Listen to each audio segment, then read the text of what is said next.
আমাদের মাধবপুরের কৃতি সন্তান হাজী মোহাম্মদ রাশেদ ভাই মসজিদ উদ্বোধন করবেন। সবাই শুকরিয়া আদায় করি, বলি আলহামদুলিল্লাহ। এই বলো বলো আলহামদুলিল্লাহ বলো। আলহামদুলিল্লাহ। রাশেদ ভাই, আল্লাহর নাম নিয়ে ফিতিরা টান দেন। বিসমিল্লাহ। হ্যাঁ, এটা কি হলো? এই সভাপতি, সভাপতি কই? এই সভাপতি সাহেব, ভাই এই যে আমি। এটা কি করেছেন আপনি? কেন ভাই, আমি আবার কি করলাম? সভাপতি সাহেব, এটা কোনো কাজ হইলো? আমাদের ভাইয়ের কোনো মান সম্মান নেই নাকি? কি করেছেন বুঝতে পারছেন না? আমার নামের আগে আলহাজ কই? লাখ লাখ টাকা খরচ করে হজ করে আসলাম কি এই তামাশা দেখার জন্য? হয়তো তাড়াহুড়ো করতে যে একটু ভুল হয়ে গিয়েছে। এত বড় ভুল কি মেনে নেওয়া যায়? আপনারা জানেন না, গত এক সপ্তাহে আমি মসজিদ কমিটিতে 20 লক্ষ টাকা দিয়েছি, অথচ আমার নামের আগে আলহাজ নেই। এটা কোনোভাবেই মেনে নেওয়া যায় না। আচ্ছা আচ্ছা, আপনি এত উত্তেজিত হেন না, আমি এখনই এর একটা ব্যবস্থা করছি।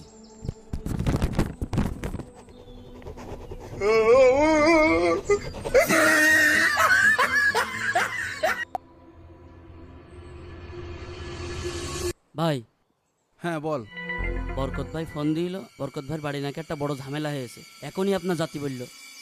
এই আপনারা সবাই থাকেন, আমি আপনাদের সাথে পরে দেখা করছি। আর সভাপতি সাহেব, এরকম ভুল যেন আর না হয়। এই চল চল।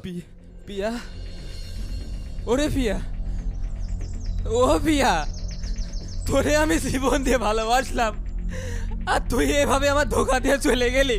বরকত ভাই, ও বরকত ভাই, বাড়িতে আসো নাকি? তুই শান্ত হ বাবা। পিয়া রে, ও পিয়া। আর ভাই সে কথা বলেন না, আমার সব শেষ হয়ে গেছে। আরে ভাই, কি হয়েছে বলবা তো? আর তোমার উঠানে এটা কড়াকড়ি করছে কিনা? কি আর বলবো ভাই, ছেলেটা নিয়ে হয়েছে যত জ্বালা। গত 2 মাস আগে ও নাকি এক মেয়ের সাথে প্রেম করেছে, সে নাকি ওকে ছ্যাঁকা দিয়ে চলে গেছে। তার শোকে সে এখন নেশা ভাঙ করা শুরু করেছে। ও, বুঝতে পারিছি। তোমার ছেলের কুঞ্চি পড়া দিতে হবে।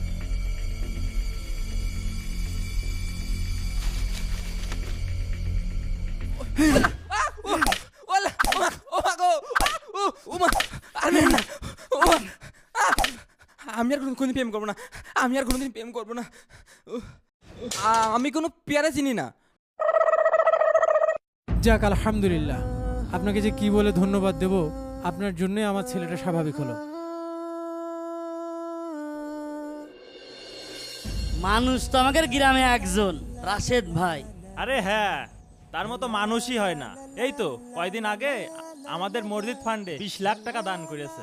ঠিকই বলেছো, আজকালকার মানুষ তো ব্যাংকে 2-1 লাখ টাকা রেখে সারা বছর ভাঙাই ভাঙাই খায়, সেখানে আমাকে রাশেদ ভাই 20 লাখ টাকা মসজিদে দান করলো। শোন ভাই, দান করতে আত্মা লাগে, আর সেই আত্মা আমাকে রাশেদ ভাইয়ের আছে। আর গত 3 দিন আগে আমাদের ওই উত্তর পাড়ার বরকতের ছেলে আছে না, সে তো নেশা পানি খেয়ে একদম ভুলভাল বকছিল। যেই রাশেদ ভাই বাড়ির পর গেল, সব ঠান্ডা, মনে হইলো যে আল্লাহর ফেরেশতা এসে। কিরে, তোরা কার নিয়ে এত আলোচনা করছিস? কথা হচ্ছে আমাকে রাশেদ ভাই নিয়ে। সে আমাদের গ্রামের মাটির মানুষ, তার মতো মানুষই হয় না। মাটির মানুষ? কেমন মাটির মানুষ তা আমার জানা আছে। দেখ দুলাল, একদম ফাও কথা কবি না আমাকে রাশেদ ভাই নিয়ে। রাশেদ ভাই আমাদের এলাকার সম্মানী ব্যক্তি। আর দুলাল, তুই যে রাশেদ ভাইয়ের নামে আজে বাজে কথা বলছিস, তুই কি জানিস তুই যে চাটা খাচ্ছিস সেটাও রাশেদ ভাইয়ের টাকায়। নে ধর, খালাম না তোদের আল্লাহর ফেরেশতার চা।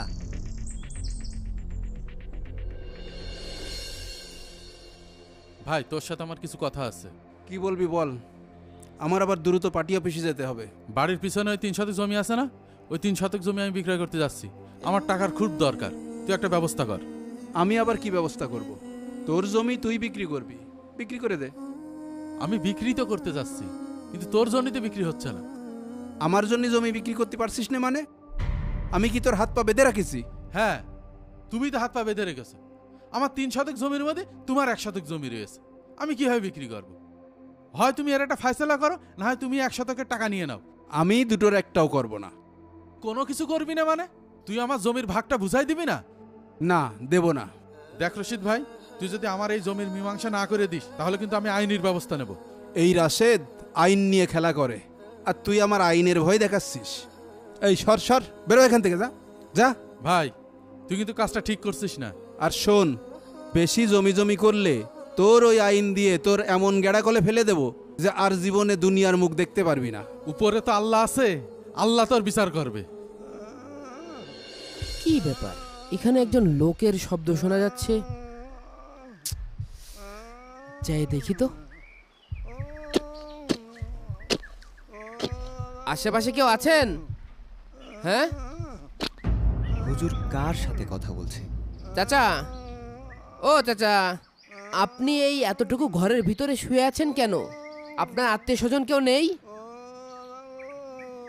কি ব্যাপার, কথা বলছেন না কেন? হুজুর, চাচা তো কথা বলতে পারে না। কি বলেন, কথা বলতে পারে না? জি, উনি কথা বলতে পারে না।